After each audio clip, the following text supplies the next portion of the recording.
We've been meditating upon Galatians chapter 3. ಗಲಾತ್ಯದವರಿಗೆ ಬರೆದ ಪತ್ರಿಕೆ 3ನೇ ಅಧ್ಯಾಯವನ್ನು ನಾವು ಧ್ಯಾನಿಸ್ತಾ ಇದ್ದೇವೆ. And Galatians 3:15 to 18. What is it talking about? Galatia 3:15 ರಿಂದ 18ನೇ ವಚನಗಳು ಯಾವುದ್ರ ಕುರಿತಾಗಿ ಮಾತನಾಡ್ತಾ ಇದೆ? It's talking about promise of God. ವಾಗ್ದಾನದ ಕುರಿತಾಗಿ. Okay, promise of God came first and it is greater than the law. ದೇವರ ವಾಗ್ದಾನ ಮೊದಲೇ ಬಂತು, ಆಮೇಲೆ ಅದಕ್ಕಿಂತ ಅದು ದೇವರ ವಾಗ್ದಾನವು ಧರ್ಮಶಾಸ್ತ್ರಕ್ಕಿಂತ ದೊಡ್ಡದಾದದ್ದು. Okay, so what did we learn in that? ಅಲ್ಲಿ ನಾವೇನ್ ಕಲ್ತ್ವಿ ಆ ಪ್ರಥಮ ಭಾಗದಲ್ಲಿ? How did God promise Abraham? ದೇವರು ಯಾವ ರೀತಿಯಲ್ಲಿ ಅಬ್ರಹಾಮನಿಗೆ ವಾಗ್ದಾನ ಮಾಡಿದರು? Do you remember? ನಿಮಗೆ ನೆನಪಿದೆಯಾ? So he asked Abraham to bring some animals and some birds, right? ಕೆಲವು ಪಶುಗಳನ್ನು ಕೆಲವು ಪ್ರಾಣಿಗಳನ್ನು ತಂದು ಬಲಿ ಅರ್ಪಿಸಲಿಕ್ಕೆ ಅಬ್ರಹಾಮನಿಗೆ ಹೇಳಿದ್ರು ದೇವರು. This Sunday also we read that scripture portion.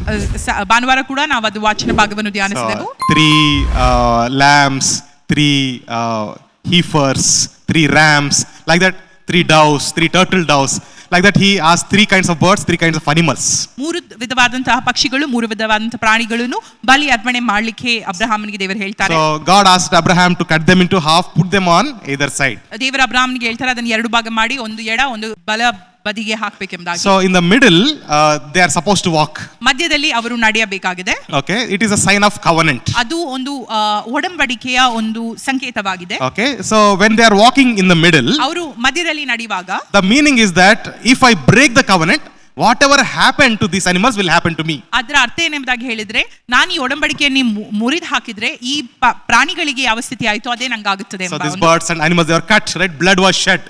ಈ ಪಶುಗಳು ಮತ್ತು ಪ್ರಾಣಿಗಳು ಸಂಹರಿಸಲ್ಪಟ್ಟು ಅವರ ಒಂದು ರಕ್ತ ಸುರಿಯಲ್ಪಟ್ಟಿತ್ತು. So if anybody, either of the party breaks the covenant, ಒಪ್ಪಂದ ಮಾಡಿದಂತ ಒಡಂಬಡಿಕೆ ಮಾಡಿದಂತ ಯಾವುದಾದ್ರೂ ಪಾರ್ಟಿಗಳು ಇದನ್ನ ಮುರಿದು ಹಾಕಿದ್ರಿ ಒಡಂಬಡಿಕೆಯನ್ನ, so it means saying that whatever happened to these living beings, they were cut, blood was shed, so that it happens to me also. ಈ ಪಶುಗಳಿಗೆ ಈ ಪ್ರಾಣಿಗಳಿಗೆ ಆದಂತಹ ಪರಿಸ್ಥಿತಿಯೇ ನನಗೆ ಆಗುತ್ತದೆ ಎಂಬ ಒಂದು ಸೂಚನೆ ಅದಾಗಿದೆ. So what God did something amazing. ದೇವರು ಮಾಡಿದ್ದು ಅಚ್ಚರಿಯುಳ್ಳ ಒಂದು ಸಂಗತಿ ಆಗಿತ್ತು. Instead of Abraham walking along with God there, ಅಬ್ರಹಾಮನು ದೇವರ ಬಳಿ ಜೊತೆ ನಡೆಯುವ ಬದಲು, okay, God put Abraham to deep sleep. ದೇವರು ಅಬ್ರಹಾಮನನ್ನ ಗಾಢ ನಿದ್ರೆಗೆ ಒಳಪಡಿಸಿ, instead of Abraham, God himself passed through the aisle. ಅಬ್ರಹಾಮನ ಬದಲಿಗೆ ದೇವರೇ ಆ ಒಂದು ಮಧ್ಯ ಒಂದು ಐಲಲ್ಲಿ ನಡೆಯುವುದನ್ನು ನಾವು ನೋಡ್ತೇವೆ. Hallelujah. Hallelujah. Praise God. Praise so God. This is saying that I myself will fulfill the promise. ನಾನೇ ಸ್ವತಃ ಈ ಒಂದು ಒಡಂಬಡಿಕೆಯನ್ನ ಪೂರೈಸುತ್ತೇನೆ ಎಂಬುದಾಗಿ So even if Abraham breaks the promise, ಅಬ್ರಹಾಮನು ಒಡಂಬಡಿಕೆ ಮುರಿದು ಹಾಕಿದ್ರು ಕೂಡ, who is taking responsibility here? ಯಾರು ಇಲ್ಲಿ ಬಾಧ್ಯತೆ ತೆಗೆದುಕೊಳ್ತಾ ಇದ್ದಾರೆ? God himself. ದೇವರು. Amen. So what happened when people of God broke the promise? ದೇವರ ಜನರು ಒಡಂಬಡಿಕೆಯನ್ನು ಮುರಿದಾಗ ಏನಾಯಿತು? They went into slavery and all that, you remember? ಅವರು ಆ ಒಂದು ಗುಲಾಮತ್ವಕ್ಕೆ ಹೋದ್ರು, ಅದೆಲ್ಲ ನಮಗೆ ಗೊತ್ತು. Okay, who took the responsibility? ಇದಕ್ಕೆಲ್ಲ ಹೊಣೆ ಯಾರು ತೆಗೆಕೊಂಡ್ರು? God himself, ದೇವರು right? ತಾನೇ ಹೊಣೆಯನ್ನು ತೆಗೆದುಕೊಂಡ್ರು. He came to this earth in the form of a man. ಈ ಲೋಕಕ್ಕೆ ಅವರು ಮನುಷ್ಯನ ಉಪಾಧಿಯಲ್ಲಿ ಬಂದ್ರು. Lord Jesus Christ. Yesu Swami He himself fulfilled that promise, saying that whatever happened to these animals and birds will happen to me. That is the meaning when the covenant is broken. ಆತನೇ ಆ ಒಡಂಬಡಿಕೆಯನ್ನು ತೆಗೆದುಕೊಂಡು ಈ ಪಶುಗಳಿಗೆ ಪ್ರಾಣಿಗಳಿಗೆ ಆದಂತದ್ದು ನನಗೆ ಆಗುತ್ತದೆ ಎಂಬ ಒಂದು ಭಾರವನ್ನು ತೆಗೆದುಕೊಂಡು ನಮಗೋಸ್ಕರ ಆತನು ಅರ್ಪಿಸಲ್ಪಟ್ಟ. So Jesus fulfilled that promise, right? He gave his blood. He died on the cross. ಯೇಸು ಸ್ವಾಮಿ ಆ ವಾಗ್ದಾನವನ್ನು ಪೂರೈಸಿದ್ರು. ಅವರು ಕ್ರೂಚಿಯಲ್ಲಿ ಸತ್ರು, ನಮಗೋಸ್ಕರ ತಮ್ಮ ಪರಿಶುದ್ಧ ರಕ್ತವನ್ನು ಕೊಟ್ಟರು. And he sealed the covenant with an eternal covenant ಮತ್ತು of ಆ his grace. ಒಡಂಬಡಿಕೆಯನ್ನ, ನಿತ್ಯತ್ವದ ಒಡಂಬಡಿಕೆ ಆತನ ಕೃಪೆಯ ಮೂಲಕವಾಗಿ ಅವರು ಮುದ್ರಿಸಿದ್ರು. So here Paul says promise came first. Promise is the permanent one, and law came 430 years later. ವಾಗ್ದಾನವು ಮೊದಲು ಬಂತು, ವಾಗ್ದಾನವು ಯಾವಾಗಲೂ ನಿಲ್ಲುವಂತದ್ದು, ಆಮೇಲೆ ಧರ್ಮಶಾಸ್ತ್ರವು 430 ವರ್ಷಗಳ ಬಳಿಕ ಬಂತು ಎಂಬುದಾಗಿ ಪೌಲನು ಹೇಳ್ತಾರೆ. Law does not nullify the promise. ಆದುದರಿಂದ ಧರ್ಮಶಾಸ್ತ್ರವು ವಾಗ್ದಾನವನ್ನು ಇಲ್ಲ ರದ್ದು ಮಾಡುವುದಿಲ್ಲ. Praise the Lord. So in the next segment, that is 19 to 25 verses. 19 ರಿಂದ 25ನೇ ವಚನ. So here Paul is answering the question, why was the law given? ಧರ್ಮಶಾಸ್ತ್ರವು ಯಾಕೆ ಕೊಡಲ್ಪಟ್ಟಿತ್ತು ಎಂಬ ಒಂದು ಪ್ರಶ್ನೆಗೆ ಪೌಲನು ಇಲ್ಲಿ ಉತ್ತರಿಸುವುದನ್ನು ನಾವು ನೋಡ್ತೇವೆ. ಅಲ್ಲಿ ನಾವು ಒಂದು ಗ್ರೀಕ್ ಪದವನ್ನು ಕಲಿತಿದ್ದೇವೆ. ಏನದು? What is the Greek word that we learned? Pedagogos. ಅಲ್ಲಿ ಒಂದು ಗ್ರೀಕ್ ಪದವನ್ನ ನಾವು ನೋಡಿದ್ದೇವೆ. ಅದರ ಪದ ಪೆಡಗಾಗಸ್ ಎಂಬ. ಎಲ್ಲರೂ ಹೇಳೋಣ, ಪೆಡಗಾಗಸ್. ಪೆಡಗಾಗಸ್. Okay, ಪೆಡಗಾಗಸ್ ಅಂದ್ರೆ what is the meaning of that? ಪೆಡಗಾಗಸ್ ಪದದ ಅರ್ಥ ಏನು? What is the meaning? Meaning is the one who is appointed to take care of the child until the child comes to maturity. ಮಗುವನ್ನು ನೋಡ್ಕೊಳ್ಳಿಕ್ಕೆ ನೇಮಿಸಲ್ಪಟ್ಟಂತ ಒಂದು ಆಳು, ಆ ಮಗು ಒಂದು ಯವನ ವಯಸ್ಸಿಗೆ ಬರುವ ತನಕ ಆ ಮಗುವನ್ನು ನೋಡ್ಲಿಕ್ಕೆ ನೇಮಿಸಲ್ಪಟ್ಟವನೇ ಪೆಡಗಾಗಸ್ ಎಂಬುದು. So we also learned one example, right? Child is still like a slave, although child is the heir. ನಾವು ಕಲ್ತ್ವಿ ಮಗು ಇನ್ನೂ ಅದು ಗುಲಾಮನಾಗಿ ಇರ್ತದೆ. Yeah. ಮಗು ಬಾಧ್ಯನಾಗಿದ್ರು ಅವನು ಯವ್ವನಸ್ಥನಾಗೋವರೆಗೂ ಆತನು ದಾಸನಾಗಿ ಇರ್ತಾನೆ. So until then pedagogus will take care. ಅದರವರೆಗೆ ಪೆಡಗಾಗಸ್ ಅವನನ್ನ ನೋಡ್ಕೊಳ್ತದೆ. But pedagogus is not the permanent one. ಪೆಡಗಾಗಸ್ ಒಂದು ಪರ್ಮನೆಂಟ್ ಶಾಶ್ವತವಾದಂತದಲ್ಲ. Here is the permanent one. ಬಾಧ್ಯರು ಪರ್ಮನೆಂಟ್ ಎಂಬುದಾಗಿ ನಾವು ಹೇಳ್ಬೋದು, ಶಾಶ್ವತ ಎಂಬುದಾಗಿ ಹೇಳ್ಬೋದು. Praise God. So promise is permanent, law is only temporary until Christ was revealed. ವಾಗ್ದಾನ ಯಾವಾಗಲೂ ನೆಲೆಸುವಂತದ್ದು, ಧರ್ಮಶಾಸ್ತ್ರವು ತಾತ್ಕಾಲಿಕವಾದಂಥದ್ದು ಎಂಬುದಾಗಿ ನಾವು ಕಲ್ತ್ವಿ. ಕ್ರಿಸ್ತನ ಪ್ರಕಟಣೆ ಬರುವ ತನಕ ಅದು ಉಪಯೋಗಿಸಲ್ಪಟ್ಟಿದೆ ಅಷ್ಟೇ. Praise the Lord. So now we are going to learn about our new identity in Christ Jesus. ಕ್ರಿಸ್ತನಲ್ಲಿ ನೂತನ ಒಂದು ಗುರುತು ನಾವು ಕಲಿಯಲಿದ್ದೇವೆ. So we understood that law is all about performance. ಧರ್ಮಶಾಸ್ತ್ರವು ಕ್ರಿಯೆಗಳು ಹಾದಿಯಲ್ಲಿ ಇರುತ್ತದೆ ಎಂಬುದಾಗಿ ನಾವು ಕಲ್ತ್ವಿ. Why it is given? ಯಾಕೆ ಅದು ಕೊಡಲ್ಪಟ್ಟಿದೆ? It is given to reveal sin or transgression. ಪಾಪವನ್ನು ಬಯಲು ಪಡಿಸಲಿಕ್ಕೋಸ್ಕರ ಧರ್ಮಶಾಸ್ತ್ರವು ಕೊಡಲ್ಪಟ್ಟಿದೆ. So it is like a mirror. We stand in front of the mirror and we understand that something is wrong. ಅದೊಂದು ಕನ್ನಡಿಯೋಪಾದಿಯಲ್ಲಿದೆ. ನಾವು ಕನ್ನಡಿ ಎದುರು ನಿಂತ್ರೆ ಏನೋ ಒಂದು ತಪ್ಪಾಗಿದೆ ಎಂಬುದಾಗಿ ನಮಗೆ ಹೇಳಿಕೊಟ್ಟ ರೀತಿ. But who removes the sin? ಆದ್ರೆ ಪಾಪವನ್ನು ಯಾರು ತೆಗೆದು ಹಾಕ್ತಾರೆ? Can law remove the sin? ಧರ್ಮಶಾಸ್ತ್ರವು ಪಾಪವನ್ನು ತೆಗೆದು ಹಾಕಲು ಸಾಧ್ಯವೋ? Law cannot remove the sin. It only tells you something is wrong. ಧರ್ಮಶಾಸ್ತ್ರವು ಪಾಪವನ್ನು ತೆಗೆದು ಹಾಕಲು ಸಾಧ್ಯವಿಲ್ಲ, ಯಾವುದು ಸರಿ ಯಾವುದು ತಪ್ಪು ಎಂಬುದಾಗಿ ಹೇಳ್ತದಷ್ಟೇ. Okay, but Christ is the one who removes the sin. ಆದ್ರೆ ಕ್ರಿಸ್ತನು ಮಾತ್ರ ಪಾಪವನ್ನು ತೆಗೆದು ಹಾಕಲು ಶಕ್ತನು. ಅದು ಹೇಗೆ ಮಾಡಿದ್ದಾರೆ ಅವರು? ತಾನೇ ಪಾಪಿ ಆದನಂತೆ. Praise the Lord. ಪಾಪವಾದನು, ಸಾರಿ, ನಾಟ್ ಪಾಪಿ ಅಲ್ಲ, ಪಾಪವಾದನು. ಕ್ರಿಸ್ತನು ನಮಗೋಸ್ಕರ ಶಿಲುಬೆ ಮೇಲೆ ಪಾಪವಾದನು. And he broke the sin upon the cross. ಮತ್ತು ಕ್ರೂಚಿಯಲ್ಲಿ ಪಾಪವನ್ನು ಮುರಿದು ಹಾಕಿದ್ರು. Praise the Lord. Praise the Lord. So how do we attain that promise? ನಾವು ಹೇಗೆ ಆ ವಾಗ್ದಾನವನ್ನು ಪಡೆದುಕೊಳ್ಳಲು ಸಾಧ್ಯ? Law is performance, promise is by ಧರ್ಮಶಾಸ್ತ್ರವು ಕ್ರಿಯಾತ್ಮಕವಾಗಿದೆ, ಆದ್ರೆ ವಾಗ್ದಾನವನ್ನು ನಾವು ಹೇಗೆ ಪಡೆಯಬಹುದು? ನಂಬಿಕೆಯಿಂದ ಮಾತ್ರವೇ. Hallelujah. Hallelujah. So law condemns the people. ಧರ್ಮಶಾಸ್ತ್ರವು ಜನರನ್ನ ಖಂಡಿಸ್ತದೆ. Okay, nobody can stand in front of the law and say I am perfect. ಧರ್ಮಶಾಸ್ತ್ರದ ಮುಂದೆ ಯಾರು ನಿಂತು ನಾನು ಸಂಪೂರ್ಣನಾಗಿದ್ದೇನೆ ಎಂಬುದಾಗಿ ಹೇಳಲು ಸಾಧ್ಯವೇ ಇಲ್ಲ. Even if anybody does all the law, ಎಲ್ಲಾ ಧರ್ಮಶಾಸ್ತ್ರವನ್ನು ಅವರು ಆಚರಿಸಿದ್ರು ಕೂಡ, okay, they are still sinners by birth. ಅವರು ಹುಟ್ಟಿದಾಗ್ಲಿಂದಲೂ ಮನುಷ್ಯರು ಪಾಪಿಯೇ. So still the condemnation is upon the people. ಆದುದರಿಂದ ಆ ಒಂದು ಕಂಡೆಮ್ನೇಷನ್ ಅವರ ಮೇಲೆ ಇರುತ್ತದೆ, ಜನರ ಮೇಲೆ ಇದ್ದೇ ಇರುತ್ತದೆ. So who will make us righteous? ಯಾರು ನಮ್ಮನ್ನು ನೀತಿವಂತರಾಗಿ ಮಾಡಲು ಸಾಧ್ಯ? It is only Christ. ಕ್ರಿಸ್ತನು Praise the ಮಾತ್ರ. Lord. And he justified us, saying that we are the righteous in the sight of God. ಕ್ರಿಸ್ತನು ನಮ್ಮನ್ನ ನೀತಿ ನಿರ್ಣಯವನ್ನು ಮಾಡಿಕೊಟ್ಟಿದ್ದಾರೆ. Okay, praise the Lord. Okay, that is called as grace of God. ಕೃಪೆ, ದೇವರ ಕೃಪೆ ಎಂಬುದಾಗಿ. Hallelujah. So law is achieved or performed by the works. ಆದುದರಿಂದ ಧರ್ಮಶಾಸ್ತ್ರವು ನಮ್ಮ ಕ್ರಿಯೆಗಳಿಂದ ನಾವು ಪೂರೈಸಬೇಕಾಗಿದೆ. Okay, but grace is what God does or God did. ಆದ್ರೆ ಕೃಪೆ ದೇವರು ಮಾಡಿದಂತ ಕಾರ್ಯವಾಗಿದೆ. Hallelujah. Hallelujah. So law is all about the rules. ಧರ್ಮಶಾಸ್ತ್ರವು ನಿಯಮಗಳಿಂದ ತುಂಬಿದೆ. It shows us the standard of living. What standard? ಹೇಗೆ ಜೀವಿಸಬೇಕು, ಯಾವ ರೀತಿಯಾಗಿ ದೇವರ ಒಂದು ಸ್ಟ್ಯಾಂಡರ್ಡ್ ಪ್ರಕಾರ ಜೀವಿಸಬೇಕು ಎಂಬುದಾಗಿ ನಮಗೆ ಧರ್ಮಶಾಸ್ತ್ರ ಹೇಳಿಕೊಡುತ್ತದೆ. But it does not give life. ಆದ್ರೆ ಅದು ಜೀವವನ್ನು ತಂದು ಕೊಡುವಂತದಲ್ಲ. Life giver is Christ Jesus. ಜೀವ ಕೊಡುವ ಆತನು ಯೇಸು ಕ್ರಿಸ್ತನು ಮಾತ್ರ. Praise God. Praise the Lord. Since he is the life giver, ಯೇಸು ಕ್ರಿಸ್ತನು ಜೀವ ಕೊಡುವ ಆತನಾಗಿರುವುದರಿಂದ, his grace is upon us, ಆತನ ಕೃಪೆ ನಮ್ಮ ಮೇಲೆ ಇರುವುದರಿಂದ, we are called to rest in him in his relationship. ನಾವು ಕ್ರಿಸ್ತನ ಸಂಬಂಧದಲ್ಲಿ ವಿಶ್ರಾಂತಿ ಪಡೆಯಲು ಕರೆಯಲ್ಪಟ್ಟವರಾಗಿದ್ದೇವೆ. Hallelujah. Praise the Lord. Okay, so law is all about self effort. ಧರ್ಮಶಾಸ್ತ್ರವು ಸ್ವಪ್ರಯತ್ನದಲ್ಲಿ ಆಧಾರವಾಗಿದೆ. Okay, it is all about external change. ಅದು ಬಹಿರಂಗವಾದಂತಹ ಒಂದು ಮಾರ್ಪಡಿಸುವಿಕೆಯನ್ನು ಬಯಸುವಂತದ್ದಾಗಿದೆ. Okay, the way we behave, we change, something like that. ನಾವು ಹೇಗೆ ಜೀವಿಸಬೇಕು, ಯಾವ ಬದಲಾವಣೆಗಳನ್ನು ತರಬೇಕು ಎಂಬುದಾಗಿ. Okay, it is all about external rules. ಅದೆಲ್ಲ ಹೊರಗಿನ ಒಂದು ನಿಯಮ ಭರಿತವಾಗಿದೆ. But Christ brings internal transformation. ಆದ್ರೆ ಕ್ರಿಸ್ತನು ಅಂತರಂಗ ಮಾರ್ಪಡಿಸುವಿಕೆಯನ್ನು ತರುವಾತನಾಗಿದ್ದಾನೆ. Praise God. If transformation happens inside, we don't need any rules. ಆ ಒಂದು ಪರಿವರ್ತನೆ ಒಳಗಿನಿಂದ ಆಗುವುದಾದ್ರೆ ನಮಗೆ ನಿಯಮವೇ ಬೇಕಾಗಿಲ್ಲ. Hallelujah. Hallelujah. So law is self effort, but transformation comes because of what Christ has done. It is Christ's work. ಆದುದರಿಂದ ಧರ್ಮಶಾಸ್ತ್ರವು ಸ್ವಪ್ರಯತ್ನದಲ್ಲಿ ಆಧಾರವಾಗಿದೆ, ಆದರೆ ದೇವರ ವಾಗ್ದಾನ ಬರುವಂತದ್ದು ಕ್ರಿಸ್ತನು ಮಾಡಿದಂತಹ ಕ್ರಿಯಾ ಮೂಲಕವಾಗಿ. Hallelujah. Praise the Lord. So let's read from Galatians 3 26 to 29. Galatia 3:26-29 ಓದೋಣವಾ. ನೀವೆಲ್ಲರೂ ಕ್ರಿಸ್ತ ಯೇಸುವಿನಲ್ಲಿಟ್ಟಿರುವ ನಂಬಿಕೆಯ ಮೂಲಕ ದೇವರ ಪುತ್ರರಾಗಿದ್ದೀರಿ. ಹೇಗೆಂದರೆ ಕ್ರಿಸ್ತನಲ್ಲಿ ಸೇರುವುದಕ್ಕೆ ದೀಕ್ಷಾ ಸ್ನಾನ ಮಾಡಿಸಿಕೊಂಡಿರುವ ನೀವೆಲ್ಲರೂ ಕ್ರಿಸ್ತನನ್ನು ಧರಿಸಿಕೊಂಡಿರಿ. ನೀವೆಲ್ಲರೂ ಕ್ರಿಸ್ತ ಯೇಸುವಿನಲ್ಲಿ ಒಂದೇ ಆಗಿರುವುದರಿಂದ ಯೆಹೂದ್ಯನು ಗ್ರೀಕನು ಎಂದು, ಆಳು ಒಡೆಯ ಎಂದು, ಗಂಡು ಹೆಣ್ಣು ಎಂದು ಭೇದವಿಲ್ಲ. ನೀವು ಕ್ರಿಸ್ತನವರಾಗಿದ್ದರೆ ಅಬ್ರಹಾಮನ ಸಂತತಿಯವರು, ವಾಗ್ದಾನಕ್ಕನುಸಾರವಾಗಿ ಬಾಧ್ಯರೂ ಆಗಿದ್ದೀರಿ. Amen. Praise the Lord. Hallelujah. Hallelujah. This is such beautiful scripture portion. ತುಂಬಾ ಸುಂದರವಾದಂತಹ ವಚನ. Okay. It says here, starting with the 26th verse, it says, "You are all children of God." ಹೇಗೆ? How are you children of God? 26ನೇ ವಚನದಲ್ಲಿ ಬರೆಯಲ್ಪಟ್ಟಿದೆ, ನೀವೆಲ್ಲರೂ ಯೇಸು ಸ್ವಾಮಿಯ ಮಕ್ಕಳು. ಹೇಗೆ ನಾವು ಯೇಸು ಸ್ವಾಮಿಯ ಮಕ್ಕಳು? ಹೇಗೆ? ನಂಬಿಕೆಯ ಮೂಲಕ ದೇವರ ಪುತ್ರರಾಗಿದ್ದೇವೆ. Hallelujah. Amen. So we are not children of God because of our spiritual background or family background. ಆತ್ಮಿಕವಾದಂತಹ ಹಿನ್ನೆಲೆಯಿಂದ ನಾವು ದೇವರ ಮಕ್ಕಳಲ್ಲ. Okay, if you are born in a Christian family, ನೀವು ಕ್ರೈಸ್ತರಾಗಿ ಹುಟ್ಟಿದ್ರೆ you too should have faith on Christ. ನಿಮಗೆ ಕೂಡ ಕ್ರಿಸ್ತನಲ್ಲಿ ನಂಬಿಕೆ ಇರಲೇಬೇಕು. Okay, that's why in Bible it never says God has grandchildren. God has only children. ಆದುದರಿಂದ ಸತ್ಯವೇದದಲ್ಲಿ ಬರೆದಿದೆ, ದೇವರಿಗೆ ಮೊಮ್ಮಕ್ಕಳಿದ್ದಾರೆ ಎಂಬುದಾಗಿ ಬರೆಯಲಿಲ್ಲ, ದೇವರ ಮಕ್ಕಳು ಎಂಬುದಾಗಿ ಬರೆಯಲ್ಪಟ್ಟಿದೆ. So there is no family, what is that hierarchy in the Bible? ಸತ್ಯವೇದದಲ್ಲಿ ನಾವು ನೋಡೋದಾದ್ರೆ ಕೌಟುಂಬಿಕವಾದಂತಹ ಇನ್ಹೆರಿಟೆನ್ಸ್ ಇಲ್ಲ ಎಂಬುದಾಗಿ ನಾವು ತಿಳಿಯುತ್ತೇವೆ. ರಕ್ಷಣೆ ಕುರಿತಾಗಿ.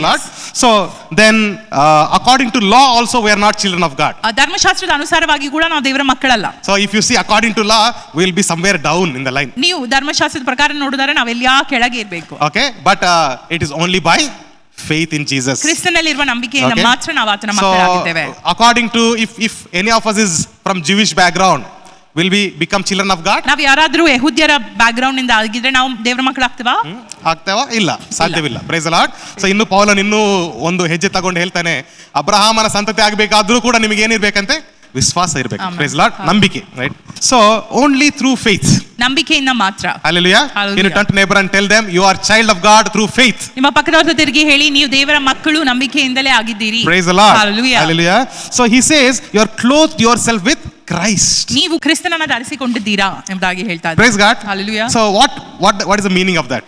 ಅದರ ಅರ್ಥವೇನು? ನೀವು ಕ್ರಿಸ್ತನನ್ನು ಧರಿಸಿಕೊಂಡಿದ್ದೀರಿ ಎಂಬುದಾಗಿ ಹೇಳಿದ್ರೆ ಅದರ ಅರ್ಥವೇನು? ನಿಮ್ಮ ಗುರುತಿಸುವಿಕೆ ಬದಲಾವಣೆ ಹೊಂದಿತು. Praise God. Your identity changed from a sinner to the child of God. ಪಾಪಿಯಿಂದ ನಿಮ್ಮ ಗುರುತಿಸುವಿಕೆ ದೇವರ ಮಗನಾಗಿ ಮಾರ್ಪಾಡು ಹೊಂದಿದೆ. Bible says even when we were enemies of God. ಸತ್ಯವೇದ ಹೇಳ್ತದೆ, ನಾವು ಆ ದೇವರ ಶತ್ರುವಾಗಿದ್ದಾಗ್ಯೂ ಕೂಡ he gave his life for us. ಆತನು ನಮಗೋಸ್ಕರ ತನ್ನ ಪ್ರಾಣವನ್ನು ಒಪ್ಪಿಸಿಕೊಟ್ಟನೆಂಬುದಾಗಿ. ಶತ್ರು enemy ಇಂದ ನಾವು ಏನಾಗಿದ್ದೇವೆ? ದೇವರ ಮಕ್ಕಳು, ಪುತ್ರರಾಗಿದ್ದೇವೆ. Praise the Lord. Hallelujah. So our identity changed in Christ. ನಮಗೆ ಕ್ರಿಸ್ತನಲ್ಲಿ ನಮ್ಮ ಒಂದು ಅಸ್ತಿತ್ವ ಬದಲಾವಣೆ ಹೊಂದಿದೆ. What else happened? His righteousness is covered upon us. ಆತನ ನೀತಿವಂತಿಕೆ ನಮ್ಮನ್ನು ಆವರಿಸಿಕೊಂಡಿದೆ. Praise God. So we are clothed in his righteousness. ನಾವು ಆತನ ನೀತಿವಂತಿಕೆಯಲ್ಲಿ ಮುದ್ರಿಸಲ್ಪಟ್ಟಿದ್ದೇವೆ. Hallelujah. Praise the Lord. Yeah. So we are clothed in the righteousness of Jesus Christ. ನಾವು ಕ್ರಿಸ್ತನ ಒಂದು ನೀತಿವಂತಿಕೆಯಲ್ಲಿ cover ಆಗಿದ್ದೇವೆ. Praise God. So that is not a simple thing. ಅದು ಒಂದು ಸಾಧಾರಣ ವಿಷಯವಲ್ಲ. You have to remind yourself every day. ನೀವು ಅದನ್ನ ದಿನನಿತ್ಯ ಬೇಕಾದಂತ ಒಂದು ಸಂಗತಿ. Praise God. You have to identify yourself with Christ every day. ಕ್ರಿಸ್ತನ ಜೊತೆ ನೀವು ಒಂದು ಗುರುತಿಸುವಿಕೆಯನ್ನು ಹೊಂದಿಕೊಳ್ಳಬೇಕಾಗಿದೆ ದಿನನಿತ್ಯ. Without identifying yourself as righteous in Christ, ಕ್ರಿಸ್ತನಲ್ಲಿ ನೀವು ನೀತಿವಂತರಾಗಿದ್ದೀರಿ ಎಂಬುದಾಗಿ ಗುರುತಿಸಿಕೊಳ್ಳದೆ, without identifying yourself as a child of God, ನಿಮ್ಮನ್ನೇ ನೀವು ದೇವರ ಮಗನು ಎಂಬುದಾಗಿ ಗುರುತಿಸಿಕೊಳ್ಳದೆ ಹೋದ್ರೆ, everything will become like a slave. ಎಲ್ಲವೂ ಆಳಿನ ರೀತಿಯಲ್ಲೇ, ಗುಲಾಮನ ರೀತಿಯಲ್ಲೇ ಇರುತ್ತದೆ. Okay, your prayer will be like a beggar. ನಿಮ್ಮ ಒಂದು ಪ್ರಾರ್ಥನೆ ಕೂಡ ಭಿಕ್ಷೆ ಬೇಡುವವನ ಉಪಾಧಿಯಲ್ಲಿ ಇರ್ತದೆ. Instead of being like a son, you will be like a beggar in your prayer. ಮಗನ ಬದಲು ನೀವು ಒಬ್ಬ ಭಿಕ್ಷುಕನಾಗಿ ಪ್ರಾರ್ಥಿಸ್ತಾ ಇರ್ತೀರಾ. Okay, one person had told me, ಒಬ್ರು ನನಗೆ ಹೇಳಿದ್ರು, what is wrong in begging God? Whom else you can beg? You can beg only God. ಬಳಿಯಲ್ಲಿ ಭಿಕ್ಷೆ ಬೇಡುವುದೇನು ತಪ್ಪು? ಬೇರೆ ಯಾರ ಹತ್ರ ನಾವು ಭಿಕ್ಷೆ ಬೇಡಬಹುದು? ಏನು ತಪ್ಪಿಲ್ಲ. Okay, but ನಿಮ್ಮ ಮನೋಭಾವನೆ ಏನು? ಅದು ಕೇಳುವಾಗ, ದೇವರ ಹತ್ರ ಕೇಳುವಾಗ ನಿಮ್ಮ ಮನೋಭಾವನೆ ಏನು? Are you thinking of yourself like a beggar or you are thinking of yourself like a son? ನೀವು ದೇವರ ಬಳಿಯಲ್ಲಿ ಕೇಳುವಾಗ ನಿಮ್ಮ ಮನೋಭಾವನೆ ಏನಾಗಿದೆ ಎಂಬುದಾಗಿ ಮುಖ್ಯವಾಗ್ತಾ ಇದೆ. ನೀವು ನಿಮ್ಮನ್ನು ಭಿಕ್ಷುಕನಾಗಿ ನೋಡ್ತಾ ಇದ್ದೀರಾ ಅಥವಾ ನಿಮ್ಮ ನೀವೇ ಆತನ ಮಗನಾಗಿ ನೋಡ್ತಾ ಇದ್ದೀರಾ ಎಂಬುದಾಗಿ ಪ್ರಾಮುಖ್ಯತೆ ಹೊಂದುತ್ತದೆ. Praise God. You have to remember you are kings and priests in the presence of God. ನೀವು ಗುರುತು ಹಿಡಿಬೇಕಾಗಿದೆ, ನೀವು ದೇವರ ಸನ್ನಿಧಾನದಲ್ಲಿ ರಾಜರು ಮತ್ತು ಯಾಜಕರಾಗಿದ್ದೀರಾ. Hallelujah. Can you tell to your neighbor and tell them, bless them, you are a king and priest in Christ Jesus. Amen. ನಿಮ್ಮ ಪಕ್ಕದವರ ಹತ್ರ ಹೇಳಿ, ನೀವು ಯುವರಾಜ ಮತ್ತು ನೀವು ಯಾಜಕರು ಕ್ರಿಸ್ತನ ಒಂದು ಪ್ರಸನ್ನತೆಯಲ್ಲಿ ಎಂಬುದಾಗಿ. Hallelujah. Praise the Lord. Praise the Lord. So this is a amazing, greatest blessing that we can ever think of. ಇದೇ ನಮಗೆ ನಾವು ಆಲೋಚಿಸಲಿಕ್ಕೆ ಆಗುವಂತಹ ಒಂದು ದೊಡ್ಡ ಒಂದು ವರವಾಗಿದೆ, ಆಲೋಚನೆಗೆ ಮೀರಿದಂತಹ ಒಂದು ವರವಾಗಿದೆ. Okay, so if you don't remind yourself, you don't identify yourself every day in Christ, ನೀವು ಕ್ರಿಸ್ತನಲ್ಲಿ ನಿಮ್ಮನ್ನ ಪ್ರತಿದಿನ ಗುರುತಿಸದೇ ಇದ್ದರೆ anything can shake your faith. ಯಾವುದು ಕೂಡ, ಯಾವ ಸಂದರ್ಭ ಕೂಡ ನಿಮ್ಮ ನಂಬಿಕೆಯನ್ನ ಬದಲಾಯಿಸಬಹುದು, Okay, a small cold can change your faith. ಒಂದು ಚಿಕ್ಕ ನೆಗಡಿ ಕೂಡ ನಿಮ್ಮ ಒಂದು ನಂಬಿಕೆಯನ್ನ ಬದಲಾಯಿಸುತ್ತದೆ. A small problem in the workplace can change your faith. ನಿಮ್ಮ ಕೆಲಸ ಮಾಡುವ ಪ್ರದೇಶದಲ್ಲಿ, ಸ್ಥಳಗಳಲ್ಲಿ ಒಂದು ಚಿಕ್ಕ ಸಮಸ್ಯೆ ಕೂಡ ನಿಮ್ಮ ನಂಬಿಕೆಯನ್ನು ಅಲುಗಾಡಿಸಲು ಸಾಧ್ಯ. Sometimes your own thoughts will change your faith. ಕೆಲವೊಮ್ಮೆ ನಿಮ್ಮದೇ ಆದಂತಹ ಆಲೋಚನೆ ನಿಮ್ಮ ನಂಬಿಕೆಯನ್ನು ಕದಲಿಸಬಹುದು. So that's why every day we come back to his presence, we remind ourselves that we are children of God. ನಾವು ನಮ್ಮನ್ನ ಗುರುತಿಸಿಕೊಳ್ಳಬೇಕಾಗಿದೆ, ನಾವು ಕ್ರಿಸ್ತನ ಮಕ್ಕಳು ಎಂಬುದಾಗಿ. Praise the Lord. Praise the Lord. So you are given a crown of God's glory, the Bible ನಿಮಗೆ says. ದೇವರ ಒಂದು ಮಹಿಮೆಯ ಕಿರೀಟವು ಕೊಡಲ್ಪಟ್ಟಿದೆ ಎಂಬುದಾಗಿ ಬೈಬಲ್ ಹೇಳ್ತದೆ. Praise God. Hallelujah. When you meet him one day in the heaven, ನೀವು ಕ್ರಿಸ್ತನನ್ನ ಒಂದು ದಿನ ಪರಲೋಕದಲ್ಲಿ ಸಂಧಿಸುವಾಗ, okay, you will see yourself being crowned with the heavenly crown, glory ನೀವು crown. ನಿಮ್ಮನ್ನು ಆ ಒಂದು ಮಹಿಮಾ ಕಿರೀಟ ಧರಿಸಿದವರಾಗಿ ನೋಡ್ತೀರಾ. You will see yourself sitting beside Christ or along with Christ. ಕ್ರಿಸ್ತನ ಜೊತೆ ನೀವು ಕುಳಿತುಕೊಂಡವರಾಗಿ ನೀವು ನೋಡ್ತೀರಾ. Okay, but even today in the spirit, ಆದ್ರೆ ಇವತ್ತು ಕೂಡ ನಾವು ನೋಡೋದಾದ್ರೆ like Apostle Paul says, ಆತ್ಮಿಕ ವಲಯದಲ್ಲಿ ಅಪೊಸ್ತಲ ಪೌಲನು ಹೇಳಿದ ರೀತಿಯಲ್ಲಿ we are seated in the heavenly realms along with Jesus. ನಾವು ಕ್ರಿಸ್ತನ ಜೊತೆ ಆ ಒಂದು ಪರಲೋಕದಲ್ಲಿ ಆತನ ಸಿಂಹಾಸನದ ಬಳಿಯಲ್ಲಿ ಕುಳಿತುಕೊಂಡಿದ್ದೇವೆ. Praise God. Hallelujah. Praise Lord. So this is a amazing thing that our identity itself completely changed. ಇದೇ ಒಂದು ಸುಂದರವಾದಂತಹ ವಿಷಯ, ನಮ್ಮ ಗುರುತು ಆತನಲ್ಲಿ ಬದಲಾವಣೆ ಹೊಂದಿದ ರೀತಿ. So there is one beautiful English song. ಒಂದು ಇಂಗ್ಲಿಷ್ ಹಾಡಿದೆ, You picked me up from the miry clay and you set me on the rocks to stay. ನನ್ನನ್ನು ನೀನು ಕೆಸರಿನಿಂದ ಎತ್ತಿ ನನ್ನನ್ನು ಆ ಬಂಡೆ ಮೇಲೆ ನಿಲ್ಲಿಸಿದಿ ಎಂಬ ಒಂದು ಹಾಡಿದೆ. Okay, it's a Sunday school song, very beautiful song. Praise God. Sunday school ಹಾಡೋದಾಗಿದೆ. All right. Okay, so we'll go further. Here in 28th verse, 28ನೇ ವಚನ, here Apostle Paul says, there is no Jew or Gentile, slave or free, male or female. There is no such difference in Christ Jesus. ಕ್ರಿಸ್ತ ಯೇಸುವಿನಲ್ಲಿ ನೀವು ಗ್ರೀಕರು, ಯೆಹೂದ್ಯರು, ಆಳು ಒಡೆಯ, ಗಂಡು ಹೆಣ್ಣು ಎಂಬ ಭೇದವಿಲ್ಲ ಎಂಬುದಾಗಿ ಪೌಲನು ಹೇಳ್ತಾ ಇದ್ದಾರೆ. Praise the Lord. Praise the Lord. So he is not saying that there is no biological difference. ಆತನ ಒಂದು ಬಯಾಲಜಿಕಲ್ ಡಿಫರೆನ್ಸ್ ಇದೆ ಇಲ್ಲ ಎಂಬುದಾಗಿ ಹೇಳ್ತಾ ಇಲ್ಲ. Okay, ಅಂದ್ರೆ ಭೌತಿಕವಾದ ಡಿಫರೆನ್ಸ್ ಇಲ್ಲ ಅಂತ ಅವರು ಹೇಳ್ತಾ ಇಲ್ಲ. ಬಟ್ ಆತ್ಮದಲ್ಲಿ ನಾವು ಏನಾಗಿದ್ದೇವೆ? ನಾವು ಒಂದೇ ಆಗಿದ್ದೇವೆ. Praise the Lord. Hallelujah. So in Christ there is no difference between Jew or Gentile. ಕ್ರಿಸ್ತನಲ್ಲಿ ಯೆಹೂದ್ಯರು, ಅನ್ಯರು ಎಂಬ ಒಂದು ಭೇದ ಭಾವವಿಲ್ಲ. Okay, who are Jews? ಯೆಹೂದ್ಯರು ಯಾರು? They are all the children of Abraham and Jacob. ಅವರೆಲ್ಲರೂ ಇಸ್ರಾಯೇಲ್, ಜೇಕಬ್ ಮತ್ತು ಅಬ್ರಾಮನ ಮಕ್ಕಳು. Okay, whereas Gentiles are outsiders. ಮತ್ತು ಅನ್ಯ ಜನರು ಹೊರಗಿನವರು. Okay, the reason why Paul was mentioning this, ಪೌಲನು ಯಾಕೆ ಇದನ್ನ ಈ ವಚನದ ಭಾಗದಲ್ಲಿ ಹೇಳ್ತಾ ಇದ್ದಾನೆ ಅಂತ ಹೇಳಿದ್ರೆ, in those days in the churches, ಸಭೆಗಳಲ್ಲಿ, okay, there are ethnic differences happening. ಯಾವ ಕುಲಕ್ಕೆ ಸೇರಿದವರು ಎಂಬ ಒಂದು ಭೇದ ಭಾವ ಇತ್ತು ಆ ಸಮಯದಲ್ಲಿ. ಸಭೆಯಲ್ಲಿ ಕೂಡ, okay, in among the believers they had differences. You are Jew, I am a Gentile. There were differences. That's why this letter is also written for that reason.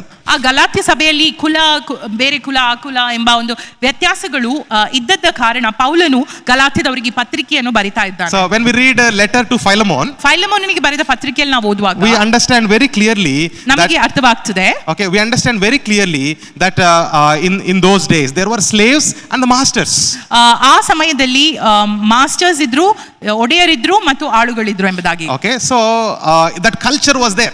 ಆ ಒಂದು ಪದ್ಧತಿ ಇತ್ತು. Okay, when they have come to church, when they have come to Christ also, they continued that culture. ಅವರು ಕ್ರಿಸ್ತನ ಬಳಿಗೆ ಬಂದಾಗ ಕೂಡ ಅವರು ಆ ಒಂದು ಪದ್ಧತಿಯನ್ನೇ ಮುಂದುವರಿಸಿಕೊಂಡು ಹೋದ್ರು. And among the male and female, ಮತ್ತು ಗಂಡು ಹೆಂಡರಲ್ಲಿ, there is extreme dominance by male against the females. ಗಂಡಸರ ಒಂದು ದಬ್ಬಾಳಿಕೆ ಜಾಸ್ತಿ ಇತ್ತು ಹೆಂಗಸರ ಮೇಲೆ. Okay, so that situation was also there. ಆ ಪರಿಸ್ಥಿತಿ ಕೂಡ ಇತ್ತು. In some churches females were dominating males. ಕೆಲವು ಸಭೆಗಳಲ್ಲಿ ಸ್ತ್ರೀಯರು ಪುರುಷರ ಮೇಲೆ ದಬ್ಬಾಳಿಕೆ ನಡೆಸ್ತಾ ಇದ್ರು. Like Corinthians and all that we read. Corinthian ಸಭೆ ಎಲ್ಲ ನಾವು ನೋಡೋದಾದ್ರೆ. Okay, so Paul is mentioning very clearly here, there is no difference between you and them, both are same. ಪೌಲನು ಹೇಳ್ತಾ ಇದ್ದಾನೆ, ಅವರ ಮಧ್ಯೆ ಮತ್ತು ನಿಮ್ಮ ಮಧ್ಯೆ ಏನು ವ್ಯತ್ಯಾಸವಿಲ್ಲ, ನಾವೆಲ್ಲರೂ ಕ್ರಿಸ್ತನಲ್ಲಿ ಒಂದೇ ಎಂಬುದಾಗಿ. Everybody needs a savior. ಎಲ್ಲರಿಗೆ ರಕ್ಷಕನು ಬೇಕು. We all are saved only by his grace. ನಾವೆಲ್ಲರೂ ಆತನ ಕೃಪೆಯ ಮೂಲಕವೇ ರಕ್ಷಣೆ ಹೊಂದಿದ್ದೇವೆ. And we receive that only by faith. ಮತ್ತು ನಾವು ಅದನ್ನ ನಂಬಿಕೆಯಿಂದಲೇ ಸ್ವೀಕರಿಸಿದ್ದೇವೆ. Hallelujah. Praise the Lord. So he's countering the culture in those days. ಆ ಸಂದರ್ಭದಲ್ಲಿ ಇದ್ದಂತಹ ಒಂದು ಕಲ್ಚರ್ ಅನ್ನ ಆತನು ಕೌಂಟರ್ ಮಾಡಿ ಹೇಳ್ತಾ ಇದ್ದಾನೆ, So ವಿರೋಧವಾಗಿ ಹೇಳ್ತಾ ಇದ್ದಾನೆ. even in our days also there are some cultures like this. ನಮ್ಮ ಪ್ರಸ್ತುತ ಸಮಯದಲ್ಲಿ ಕೂಡ ಈ ತರದಾದಂತಹ ಆಚರಣೆಗಳು, ಆಲೋಚನೆಗಳು ಇವೆ. When we were ministering in some villages in Mysore, ಮೈಸೂರಲ್ಲಿ ಕೆಲವು ಗ್ರಾಮಗಳಲ್ಲಿ ನಾವು ಸೇವೆ ಸಲ್ಲಿಸ್ತಾ ಇರುವಾಗ so we had a schedule every summer. We used to have at least 5 summer camps. 5 summer ಕ್ಯಾಂಪ್ಗಳು ನಾವು ಕಂಡಕ್ಟ್ ಮಾಡ್ತಾ ಇದ್ವಿ. So 2 days we used to conduct summer camp in one village and go to another village. ಎರಡು ದಿನ summer camp ಒಂದು village ಅಲ್ಲಿ ಮಾಡಿ ಮತ್ತು ಆ ನೆಕ್ಸ್ಟ್ ವಿಲೇಜ್ ಗೆ ಹೋಗ್ತಾ ಇದ್ವಿ. So every time we faced one challenge. ಪ್ರತಿ ಸಮಯ ಒಂದು ಸವಾಲು ಎದುರಾಗ್ತಾ ಇತ್ತು. Okay, we wanted to conduct summer camp for children. Summer camp ಆ ಮಕ್ಕಳಿಗೆ ಮಾತ್ರ ಏರ್ಪಡಿಸಲಾಗಿತ್ತು ಗ್ರಾಮಗಳಲ್ಲಿ. Children from one lane, ಒಂದು ಗ್ರಾಮದ ಒಂದು ರಸ್ತೆಯಲ್ಲಿ ಒಂದು ರಸ್ತೆಯ ಮಕ್ಕಳು, ಓಕೆ, ಅವರ ತಂದೆ ತಾಯಿಗಳು ಹೇಳಿದ್ರು, ಆ ಪಕ್ಕದ ರಸ್ತೆ ಅವರ ಮಕ್ಕಳು ಬಂದ್ರೆ ನಮ್ಮ ಮಕ್ಕಳು ನಾವು ಕಲಿಸೋದಿಲ್ಲ. ಒಂದು ಬೀದಿಯ ಮಕ್ಕಳು ಅಪ್ಪ ಅಮ್ಮನವ್ರು ಹೇಳಿದ್ರು, ಆ ಬೀದಿಯ ಮಕ್ಕಳು ಬಂದ್ರೆ ನಾವು ನಮ್ಮ ಮಕ್ಕಳನ್ನು ಕಳಿಸೋದಿಲ್ಲ. Okay, so this problem we faced everywhere we went. ಆ ಗ್ರಾಮಗಳಲ್ಲಿ ಹೋದಂತಹ ಪ್ರತಿಯೊಂದು ಗ್ರಾಮಗಳಲ್ಲಿ ಈ ತರದಾದಂತಹ ಸಮಸ್ಯೆ ಇತ್ತು. So they don't know Christ or what, but they know Christ. ಅವ್ರಿಗೆ ಕ್ರಿಸ್ತನ್ ಗೊತ್ತಿಲ್ವಾ? ಇಲ್ಲ, ಗೊತ್ತು. Okay, they are believers. ಅವರು ವಿಶ್ವಾಸಿಗಳೇ. But their churches are different. ಅವರ ಸಭೆಗಳು ಬೇರೆ ಬೇರೆ. Okay, in Andhra this issue is so much is there going on. ಆಂಧ್ರದಲ್ಲಿ ಇನ್ನೂ ಹೆಚ್ಚಾಗಿ ಈ ಒಂದು ಪಂಗಡಗಳು, ಭೇದ ಭಾವಗಳಿವೆ. Reddy churches, Kamma churches, Kapu churches, lot of churches are there. Yes, Reddy churches. ಅದೆಲ್ಲ different caste ಗೆ ಸೇರಿದ ಬೇರೆ ಬೇರೆ ಚರ್ಚ್ಗಳು. Okay, so when we come as a body of Christ, ನಾವು ಕ್ರಿಸ್ತನ ಒಂದು ದೇಹವಾಗಿ ಬರುವಾಗ, we are one body of Christ. ನಾವು ಒಂದೇ ದೇಹವಾಗಿದ್ದೇವೆ. Okay, praise the Lord. Praise the Lord. we are there is no difference between Jew or Gentile. ಯಹೂದ್ಯರು ಮತ್ತು ಅನ್ಯ ಜನರು ಎಂಬ ಭೇದ ಭಾವವಿಲ್ಲ. Okay, there is no difference between SC, ST, BC and all these things in Christ. SC, ST, BC, OBC ಎಂಬ ಒಂದು ಭೇದ ಭಾವವಿಲ್ಲ. Hallelujah. ನಾವೆಲ್ಲರೂ ಕ್ರಿಸ್ತನಲ್ಲಿ ಒಬ್ಬರೇ ಆಗಿದ್ದೇವೆ. Praise God. ಐಕ್ಯರಾಗಿದ್ದೇವೆ. So these are some issues that were going on there. ಈ ಎಲ್ಲ ಸಮಸ್ಯೆಗಳು ಗಲಾತ್ಯ ಸಭೆಗಳಲ್ಲಿ ನಡೀತಾ ಇತ್ತು. Let's read 29th verse. ನೀವು ಕ್ರಿಸ್ತನವರಾಗಿದ್ದರೆ ಅಬ್ರಹಾಮನ ಸಂತತಿಯವರು ವಾಗ್ದಾನಕ್ಕನುಸಾರವಾಗಿ ಬಾಧ್ಯರೂ ಆಗಿದ್ದೀರಿ. Praise the Lord. ಯಾರು ಅಬ್ರಹಾಮನ ಸಂತತಿ? ನೀವು ಕ್ರಿಸ್ತನವರಾಗಿದ್ದರೆ. Praise the Lord. Hallelujah. So ನೀವು ಕ್ರಿಸ್ತನವರಾಗಿದ್ದರೆ, if you are of Christ, then you are the heir of Abraham. Amen. ನೀವು ಕ್ರಿಸ್ತನವರಾಗಿದ್ದರೆ ಅಬ್ರಹಾಮನ ಸಂತತಿಯವರು ವಾಗ್ದಾನಕ್ಕನುಸಾರವಾಗಿ ಬಾಧ್ಯರೂ ಆಗಿದ್ದೀರಿ. Praise God. His promise, the inheritance of his promise is upon us. ಆತನ ಒಂದು ವಾಗ್ದಾನ ನಮ್ಮ ಮೇಲೆ ಇದೆ. Hallelujah. Hallelujah. So we are the real children of Abraham. ನಾವು ನಿಜವಾಗಿಯೂ ಅಬ್ರಹಾಮನ ಸಂತತಿಯವರು. Praise God. Praise the Lord. Not because of any Jewish background, not because of any religion, but only by faith in Christ. ಯಹೂದ್ಯರ ಒಂದು back ground ಇಂದ ಅಲ್ಲ, ಯಾವುದಾದ್ರೂ ಒಂದು ಪಂಗಡಗಳಿಂದ ಅಲ್ಲ, ಆದ್ರೂ ಸಂಪೂರ್ಣವಾಗಿ ಯೇಸು ಕ್ರಿಸ್ತನ ನಿಮಿತ್ತವಾಗಿ ಮಾತ್ರ. Praise the Lord. Praise the Lord. So can you think once, ಒಮ್ಮೆ ನೀವು ಆಲೋಚಿಸಿರಿ, why do humans constantly make these divisions? ಮನುಷ್ಯರು ಸತತವಾಗಿ ಯಾಕೆ ಈ ಪಂಗಡಗಳನ್ನು ತಂದಿಡ್ತಾ ಇದ್ದಾರೆ? Okay, so like caste system or divisions, why do people do it? ಪಂಗಡಗಳನ್ನು ತರುವಂತದ್ದು ಅಥವಾ ಡಿವಿಷನ್ಸ್ ಅನ್ನು ತರುವಂತದ್ದು, ಕುಲಗಳನ್ನು ತರುವಂತದ್ದು, ಜನರು ಯಾಕೆ ಇದನ್ನ ಮಾಡ್ತಾ ಇದ್ದಾರೆ? Any reason? ಯಾರಿಗಾದ್ರೂ ಉತ್ತರ ಗೊತ್ತುಂಟಾ? Can you think about some general reason why these things have come up in our society? ಸಾಧಾರಣವಾಗಿ ನೀವು ಹೇಳ್ಬೋದು, ನಮ್ಮ ಸಮಾಜದಲ್ಲಿ ಇದು ಯಾಕೆ ನಡೆಯುತ್ತಾ ಇದೆ ಈ ದಿನದವರೆಗೆ? Any reason that you can think about it? One, yes, dominance, right? So one reason is to have dominance, continue to have dominance.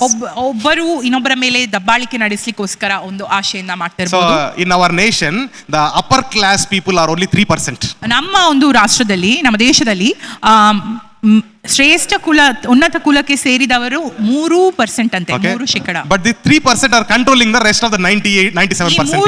3% ಜನರು ಮಿಕ್ಕ 97% ಜನರನ್ನ ಕಂಟ್ರೋಲ್ ಮಾಡ್ತಾ ಇದ್ದಾರಂತೆ. Praise the Lord. Okay, so this is the situation. ಇದೇ ಪರಿಸ್ಥಿತಿ. The dominance, authority, power. ದಬ್ಬಾಳಿಕೆ, ಒಂದು power. Okay, ಶಕ್ತಿ.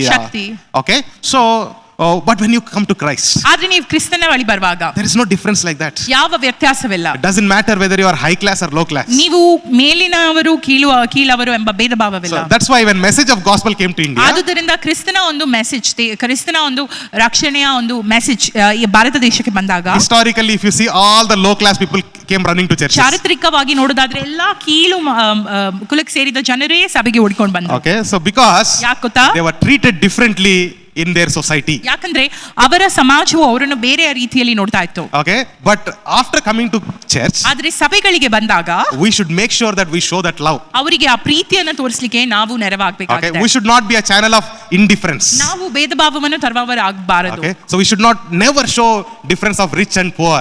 ಶ್ರೀಮಂತರು ಬಡವರು ಎಂಬ ಒಂದು ದರ್ಪವನ್ನು ನಾವು Or ತೋರಿಸಲೇಬಾರದು. high class or low class, any sort of educated, uneducated. ಕಲ್ತವರು ಅವಿದ್ಯಾವಂತರು ಈ ತರದ ಭೇದ ಭಾವಗಳನ್ನು ನಾವು ತರಲೇಬಾರದು. Praise God. Praise the Lord. So what can change that thought from division to unity is only one thing. ಆ ಒಂದು ಬೇರ್ಪಡಿಸುವಿಕೆಯಿಂದ ಐಕ್ಯತೆಗೆ ನಡೆಸುವಂತ ಒಂದೇ ಒಂದು ಆಲೋಚನೆ, that is our identity in ಅದು Christ. ಕ್ರಿಸ್ತನಲ್ಲಿ ನಮ್ಮ ಗುರುತು. Okay, ನಾವು ಕ್ರಿಸ್ತನಲ್ಲಿ ಏನಾಗಿದ್ದೇವೆ ಎಂಬುದಾಗಿ ನಾವು ತಿಳ್ಕೊಂಡ್ರೆ, ರೈಟ್? ಅವರು ನನ್ನ ಜೊತೆ ಸಭೆಯಲ್ಲಿ ಇರುವವರು ಅವರು ಕ್ರಿಸ್ತನಲ್ಲಿ ಏನಾಗಿದ್ದಾರೋ ಎಂಬುದಾಗಿ ನಾವು ತಿಳ್ಕೊಂಡ್ರೆ, this difference will dissolve, right? Amen. Praise the Lord. Hallelujah. Hallelujah. So when we identify ourselves in Christ, the differences will dissolve automatically. Amen. ನಾವು Praise God. ಕ್ರಿಸ್ತನಲ್ಲಿ ನಮ್ಮನ್ನು ಗುರುತಿಸಿಕೊಂಡಾಗ ಈ ಭೇದ ಭಾವಗಳು ಆಟೋಮ್ಯಾಟಿಕ್ಲಿ ಹೋಗ್ತದೆ. Praise God. Praise the Lord. Hallelujah. So when you understand who you are in Christ, ನೀವು ಕ್ರಿಸ್ತನಲ್ಲಿ ನೀವು ಯಾರಾಗಿದ್ದೀರಿ ಎಂಬುದಾಗಿ ಗುರುತಿಸಿದಾಗ, okay, how will you pray from today? ನೀವು from ಇವತ್ತಿನಿಂದ the time you ಹೇಗೆ understand ಪ್ರಾರ್ಥಿಸ್ತೀರಾ? that. How will you pray? You pray like the son. Praise God. ಮಗನ ಉಪಾಧಿಯಲ್ಲಿ ಮಗಳ ಉಪಾಧಿಯಲ್ಲಿ ಪ್ರಾರ್ಥಿಸಿರಿ. When you speak to the situations, how do you speak? ನೀವು ಪರಿಸ್ಥಿತಿಗಳಿಗೆ ಮಾತನಾಡುವಾಗ ಹೇಗೆ ಮಾತನಾಡ್ತೀರಾ? You speak like a king. ನೀವು ರಾಜರ ರೀತಿಯಲ್ಲಿ ಮಾತನಾಡಿ. Praise God. Praise the Lord. So when you stand on the promises of God, ದೇವರ ವಾಗ್ದಾನದಲ್ಲಿ ನಿಲ್ಲುವಾಗ, when you come into agreement with the word and release the word, ದೇವರ ವಾಕ್ಯ ಅನುಸಾರವಾಗಿ ನೀವು ಒಪ್ಪಂದವನ್ನು ಹೊಂದಿ ಅದನ್ನ ಬಿಡುಗಡೆ ಮಾಡಿದಾಗ, okay, everything will transform in life. ಪ್ರತಿ ಒಂದು ವಿಷಯ ನಿಮ್ಮ ಜೀವಿತದಲ್ಲಿ ಬದಲಾವಣೆಯನ್ನು ಹೊಂದುತ್ತದೆ. Praise the Lord. Amen. Hallelujah. Hallelujah. Not only life but the nations will transform. ನಿಮ್ಮ ಜೀವಿತ ಮಾತ್ರವಲ್ಲ, ಜನಾಂಗಗಳು ರಾಷ್ಟ್ರಗಳು We are ಬದಲಾಗುತ್ತವೆ. called to change that nations. ನಾವು ಜನಾಂಗಗಳನ್ನು ಬದಲಾಯಿಸಲು ಕರೆದವರಾಗಿದ್ದೇವೆ. What is the promise of Abraham? Let me remind again. ಅಬ್ರಹಾಮನ ವಾಗ್ದಾನವೇನೋ ಮತ್ತೊಂದು ಬಾರಿ ನಾನು ನಿಮಗೆ ಹೇಳಲು ಬಯಸ್ತೇನೆ. In your seed I will bless all the nations of this world. ನಿನ್ನ ಒಂದು ಸಂತತಿಯನ್ನ ನಾನು ಹೆಚ್ಚಿಸ್ತೇನೆ. ಸಂತತಿ ಅಲ್ಲ, ನಿನ್ನ ಸಂತತಿಯಿಂದ ಎಲ್ಲಾ ಜನಾಂಗವನ್ನು ಆಶೀರ್ವದಿಸುತ್ತೇನೆ. Praise the Lord. So this promise is upon us. ಈ ಒಂದು ವಾಗ್ದಾನ ನಮ್ಮ ಮೇಲೆ ಕೂಡ ಇದೆ. So through you, through me, through you, God wants to change this world. ನಿಮ್ಮ ಮೂಲಕವಾಗಿ ನಮ್ಮ ಮೂಲಕವಾಗಿ ಲೋಕವನ್ನು ಬದಲಾಯಿಸ್ತೇನೆ ಎಂಬುದಾಗಿ ದೇವರು ವಾಗ್ದಾನ ಮಾಡಿದ್ದಾರೆ. Praise the Lord. Praise the Lord. This is God's promise for us. ಇದು ದೇವರ ವಾಗ್ದಾನ ನಮ್ಮೆಲ್ಲರಿಗೋಸ್ಕರ. Hallelujah. Amen. So let's all embrace it and say amen to that. ನಾವು ಅದನ್ನು ಸ್ವೀಕರಿಸಿ ಆಮೆನ್ ಎಂಬುದಾಗಿ ಹೇಳೋಣ. Amen. Praise the Lord. Hallelujah. So here we finish the third chapter. ಮೂರನೆಯ ಅಧ್ಯಾಯವನ್ನು ನಾವು ಮುಗಿಸಿದೆವು.